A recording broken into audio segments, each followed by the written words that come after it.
Okay, welcome to another episode of Dave Trippin. This time I figured I'd done a few, wandering around cool, interesting places, and I have a few emails in my Gmail, and so I thought I would answer those emails and just rapid fire go through them as quick as I can and answer to the best of my ability. So let's just get through it, answering your questions. Okay, first one we've got is it's a question about teaching if you were disabled. Recovering for the last 12 months for something that's left yourself partially paralyzed and wheelchair bound for the rest of life, which is that's incredibly sad. Incredibly sad. Well, that's not the point of it being sad. Let's see what the question is. Planning on applying to teach English in Japan. However, due to my illness, this wasn't possible. So my question to you is, do you think I would be able to get a job teaching English in Japan despite being in a wheelchair?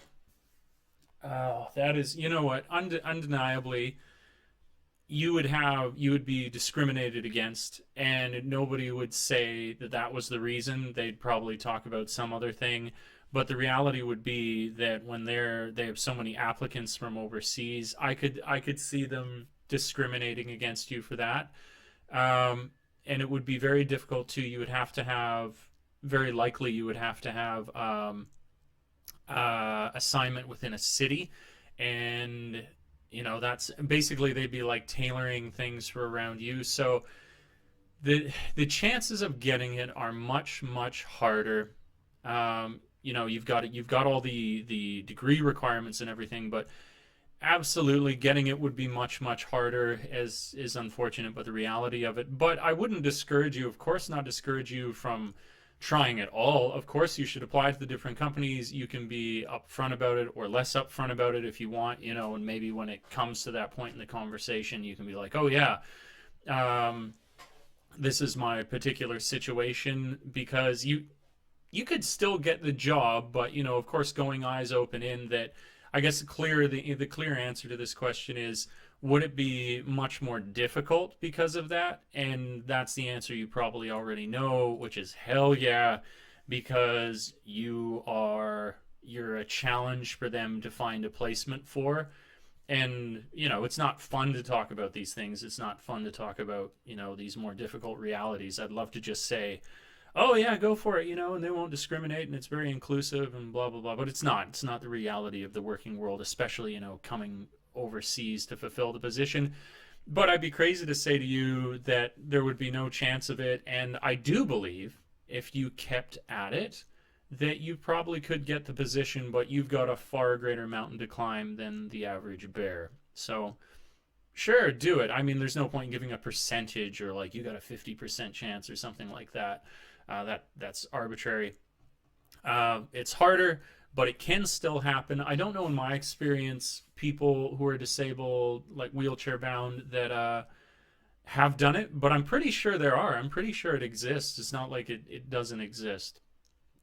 That's my thoughts. Go for it. Try it out. Do as best you can. Even if you did get rejected in the end, well, why wouldn't you try in the first place? Okay, let's see. Moving on to the next one. Okay, question is, I got a bachelor's degree in computer technology and 2 associate's degree in information security, blah, blah, blah. I'm looking for a job on Gaijin, pot, and most of the jobs say must currently reside in Japan. I know that some of the companies offer visa sponsorship, but if the company does not give visa sponsorship, is there any other way to become a resident of the country? I've thought about teaching English. Okay, this is really simple, easy email to answer. It's really easy. You can go with any of the big companies, although I would recommend moving away from these companies within, finishing your first year contract, absolutely, for reasons I've listed in another video. You go for Interact, you could go for Peppy Kids Club, you could go for Borderlink, you could go for ECC, blah, blah, blah, blah, blah, blah. There's tons of them that would recruit you with whatever, you've got right there. The thing that you're seeing when it says, you must currently reside in Japan, those are the better jobs, usually, and they're usually associated with smaller companies, and it's that they don't want to have to go through the pain in the ass of getting you into the country, but once you're here, then, you're a part of that talent pool. And the advantage, this is echoing what I've said in other videos, the advantage the larger company has is that they can recruit from anybody, so they can pay you a little less, But then once you get into the country, you've already gone past that foothold where those guys that say you must reside in the country will probably just be a better job because they're recruiting from a smaller pool of people. So you set up, this is a simple email.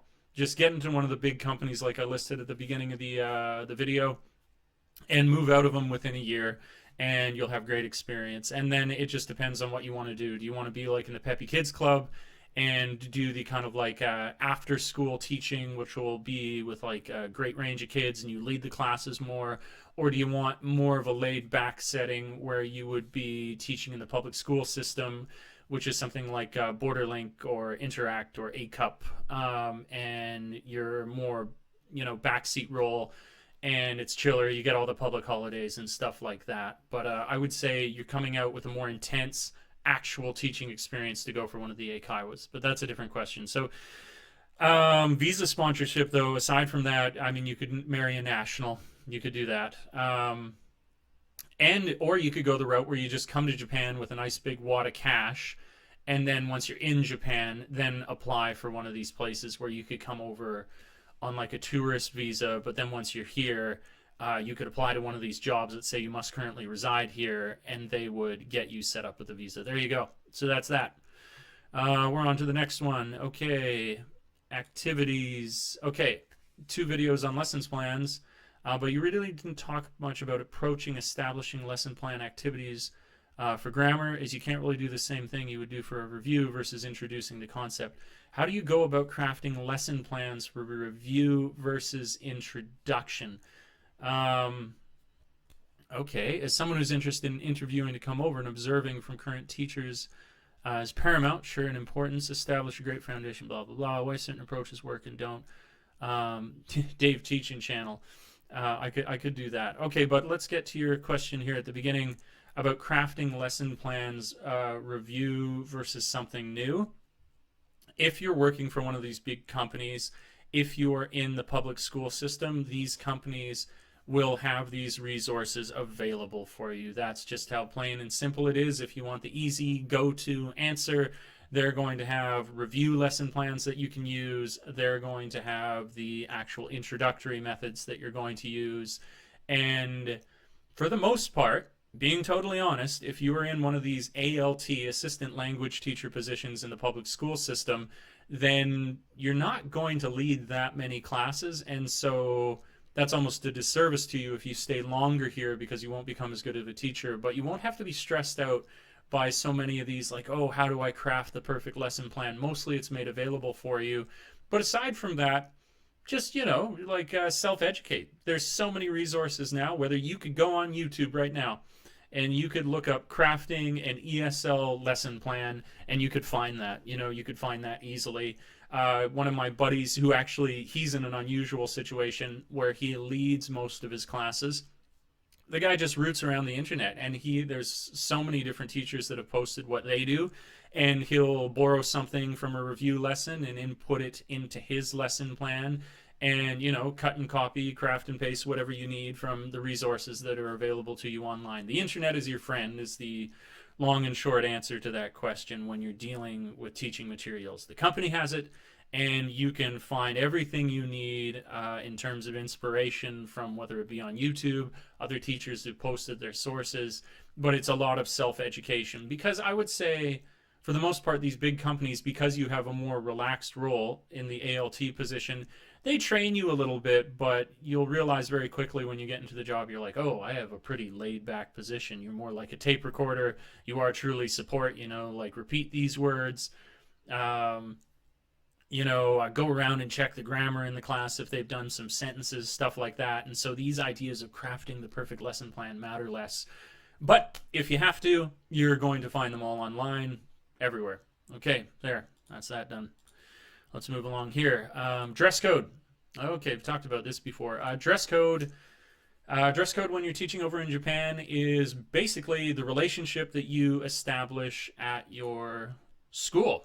That's what it is. It's the relationship that you establish at your school, where officially when you first go in, it's going to be all suit and tie, except for the summer where, you could wear like short sleeve shirts, stuff like that. It's called cool biz because The Japanese summer is so horrendous and humid. But if you're like myself and you got these really, really chill schools, I go in with kind of like a casual, professional looking sweater, business slacks, and I'm all good. Whereas if you're in an elementary school setting, I had a guy who would go in dressed in like track runners and a track top, especially in the elementary school setting. It gets even more lax. You'd almost look a little out of place if you had, the more serious business suit, tie, three-piece suit going on in an elementary school. They're just not dressed like that. So develop a good relationship at your schools, and then your dress code is going to be something you have to worry far, far less about, and it'll be probably pretty relaxed. It's in a rare, crappy situation where you have to go in a three-piece suit all the time. As soon as you got something good going, you just relax it right up. Yeah, sports coat. And I mean, you could dress, if you wanted to. I go with the relaxed, like, sweater, right? I do that kind of thing. But if you did want to go to the other end and you're like a person who likes to be a snappy dresser, then you could dress up. Of course, you could dress up if you wanted to. So that's a simple one. Just get comfortable, dress casually, especially so if you're in an elementary school, you can dress real casual. Like, okay, we're doing so good. We're almost to the end here. Okay, another question. Elaborate more on your response to my question. That's funny. Okay. What said that the best for me, in your opinion, would be to teach English outside of a school. English, blah, blah, blah. I don't totally understand. What? Okay. This isn't your fault, person who wrote this. I just got to read this a little better. Okay.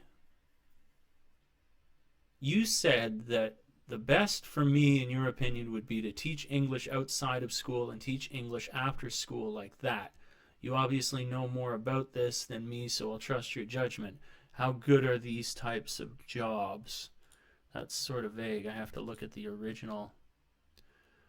Oh, okay, I see, because you don't necessarily have the... Okay. Okay. I'm probably going to cut this. Okay, so this is about a spouse visa. If you had a spouse visa, yeah, I would recommend to you, if you don't have the traditional way to get in, where in the public school system they require you to have a degree.